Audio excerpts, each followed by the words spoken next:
It seems like both the character of Sam Winchester and the actor, Jared Padalecki, had a lot of influence on you. Yeah. And so knowing that Sam is in your corner, because he is. I think he's in your corner and he's in your heart. And I think so is Dean, right? And so is the angel you were mentioning, Castiel.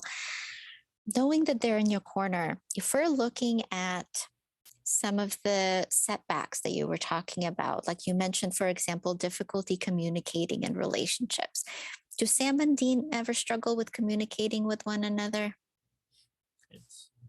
That was a rhetorical question. Yeah, it's their main problem.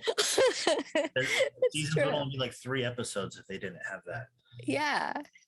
And so if either Sam or Dean were both here, or if one or the other of them were here to give you guidance about communication, I know you said Sam is more your role model, and he is a better communicator. What would he advise you in terms of communication, and how would he recommend you communicate with others? Probably direct.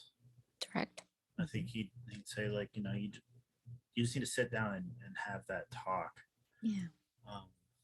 That he's never felt worse after talking about something. Yeah. Did he feel worse when he avoided talking about something? Yeah, it hurt him and everybody around him. Okay. And I know you mentioned other, I call them kind of our inner monsters, if you will, right? Like other setbacks that you've experienced. You said it's hard for you to go in a crowd, hard for you to go to a grocery store. What are some of the narratives that are coming up for you about going to these places? What do you think will happen? I walk in and I get like my hands are clammy. Yeah. And my heart rate shoots up. Yeah. I feel like weak in the knees, and I feel like I have to get out of there. Yeah. So you have these symptoms, right? And what are you telling yourself other than I have to get out of here? Like if we turn this into like an if-then statement, if I stay, then what will happen? I won't have an escape, or I'm like a giant target. So you're telling yourself you're a giant target, and there's nowhere to go. Nowhere to go. And I don't have a way to protect myself. Yeah, I don't have a way to protect myself. So let's think about this, right? What do Sam and Dean do when they're walking into a situation, whether it's a haunted house, they're targets. They have shotguns. That's true. You should probably not bring a shotgun to a grocery store. Don't do it. Probably fair. But more than that, because they walk in, without weapons. I think their biggest strength is their knowledge. What do they bring to the table? Salt. That's true. Very clever. They bring salt to the table. That's true. More literally, or I guess more metaphorically, I should say. Literally, they bring salt. More metaphorically, what do they bring to the table, even if they don't have their arsenal? Knowledge and each other. Yes, knowledge and each other. So if you were in a grocery store and there was a fire, what would you do? Run towards it. Why? No. Wow.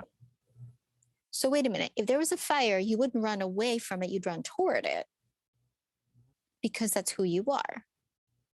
What if somebody in the store was in trouble? Like if somebody was getting attacked, what would you do? Help them. Again, you'd run toward it, not away from it. It seems to me like you have this amazing training, just like the Winchesters, to where automatically, whether you like it or not, when you're walking into a store, when you're walking into a restaurant, you are the most knowledgeable person there about what to do in case of an emergency. Like kind of like Superman, or kind of like the Winchesters. When you're walking in, you are the most powerful person there. You're the most knowledgeable person there. And you're the person that would probably keep their cool in an emergency.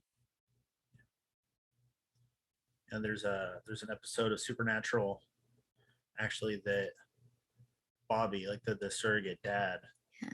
talks to the older brother Dean Yeah. about letting Sam deal with Lucifer. Yeah. And how since he was like 12 years old, he's been running into burning buildings and saving people. Yeah. And is that what you do?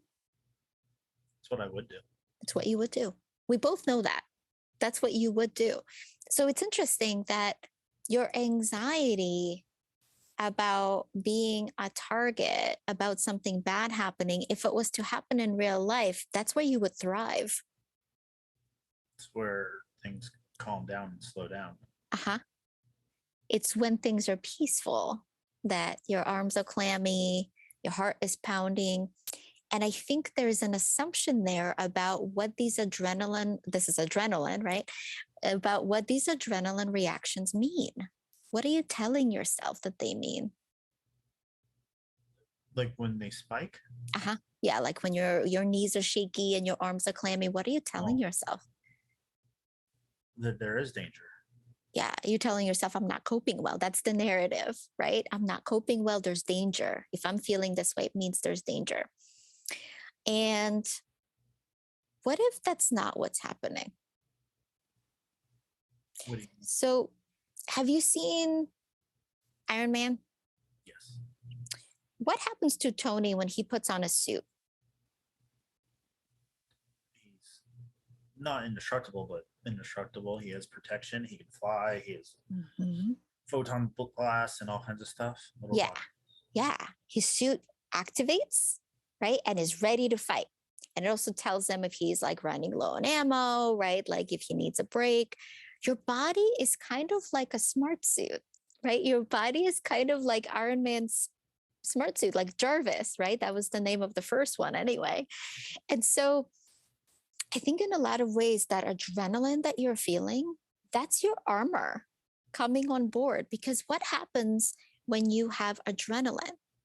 You are stronger, you are faster, you think more clearly, and you are more ready to face whatever happens. Right? Like your clammy hands, all that shakiness that you're feeling, that's your body being ready for whatever comes at you. And in a lot of ways, that's that and your skill set, those are the best defenses that you have. What are your thoughts about that? Like I see how it could be helpful, but it's also like extremely draining. Oh, yeah, absolutely. I don't know if you remember back in the 90s, there was this Disney series called Gummy Bears. So the gummy bears, they would drink this gummy juice, and for like 5 minutes, they would become super strong, right? But afterwards, they would be drained. Same thing in Shira, the princess of power, right? She has this superpower where she can be really, really strong, and her friend Glimmer has certain magical abilities. But when Glimmer overuses her magical abilities, like teleportation, for example, she passes out, right? Like she gets really tired. Adrenaline is basically energy, right? So we can think about it as energy economics. Sometimes we need to use a lot of it to make something work. And sometimes, if we use it up too quickly, kind of like if we spend too much money too quickly, we're exhausted, right? Makes sense. And then we need to recharge. Kind of like Ant-Man in Civil War when he gets really tired or really big. Yes. He goes down and he asks for orange slices. Exactly. That's exactly right. And orange slices are great because, they can they give you that like sugar that your body needs plus vitamin C, right? So that's fantastic. So let me ask you something. I'm going to ask you to take a posture with me of how you would hold up your body, especially your torso, if you're walking into a store, a grocery store, and you're uncomfortable and you just want to get the heck out of there. Can you show me? Kind of like tense slouch. Yeah, my shoulders are more in. Yeah, in. Okay. Probably have Okay. my hands Yeah. kind of like either crossed Yeah. or like I'm looking down and just kind of power walking through. Mhm. Okay. Where would your gaze be?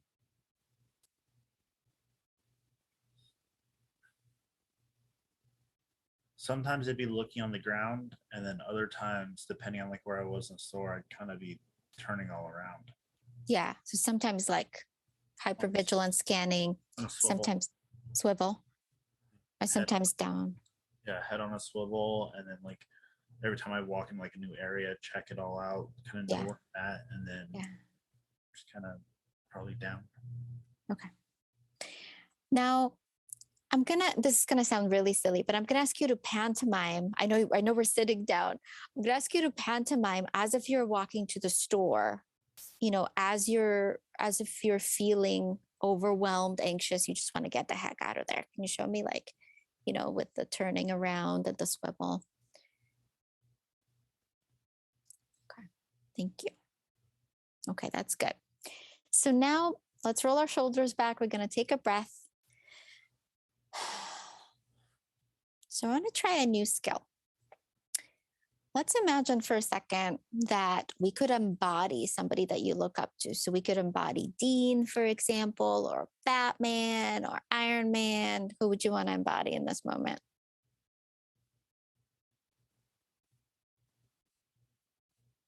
The Punisher. The Punisher. Okay. So let's imagine that you're the Punisher, right? And you are walking into a grocery store and you have two missions. One is to, let's say, to buy orange slices, and maybe your other mission is to make sure that everyone there is okay, because you're the one person that knows what to do in case of an emergency. So you are the one with the power. You're the one that is the protector of this grocery store when you walk in. Can you show me now how you would be walking around? Can you pantomime it, please?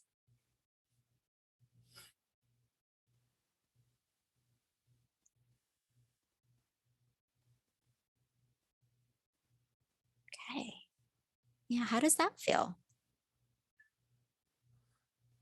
Calmer. Yeah. Yeah. What else, if anything? Um, Normal. Say more about normal. Like it's comfortable for me. It's something I'm used to doing because when we're on patrol, you have to keep your head up, Yeah. and then you use your peripherals to check all around you, and you're constantly not like head on a swivel constantly, but like nice slow steps, Yeah. checking all your areas. Yeah. And what I noticed too, I don't know if that's how you felt, but this is what I saw externally. You were pantomiming walking around as if you own the place in a good way, almost like I am the protector. Yeah. Right. And I wonder what would it be like if everywhere you go, whether it's a grocery store, a restaurant, doesn't matter, a concert, if you walk in like you own the place, right? Like you are the protector.